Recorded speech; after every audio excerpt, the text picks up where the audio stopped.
माध्यमातून आम्ही तुम्हाला नेतो मानत गेलो. श्रीमंत दादाराजे नाईक निंबाळकर एक कोजागिरीच्या पौर्णिमासारखे त्या आम्हाला दिसत होते, पण त्या पोटी तुम्ही आमुषा जबर जन्माल असं आम्हाला राज्यगटात कधी वाटत नव्हतं. तुम्ही त्या पद्धतीचं काम हे पर्यटन पूर्व भागात केलं.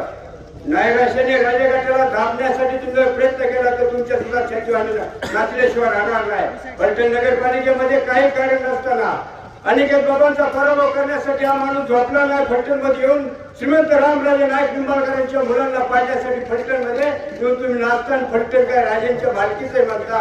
अरे पदरात पिटन असू कुठे करत आलेले तुम्ही. फलटण तालुक्यात रामराजेंना चॅलेंज देण्याची ताकद तुम्ही करू नका. तुमच्या आमची सुद्धा ओळख चांगली. तुम्ही मला 25-30 वर्षापासून ओळखता. तुमच्या लग्नाला मी 2 दिवस बाहेर आलेलो. पुण्यात येऊन मुलीच्या वाड्याला वडवडीच्या लग्नाला आलो. मुक्काम करून दुसऱ्या दिवशी आलो. तुमच्या सुद्धा प्रेम केलेलं आहे.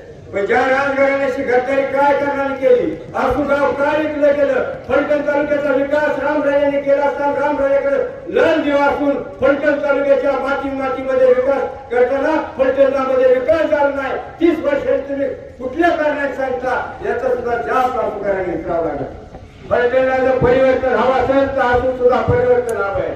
आसूकरांनी गप्पा असा जागा हवा त्या माणसाने काय केलं तर लोकांच्या एका तरुण मंडळी घ्यावं लागेल.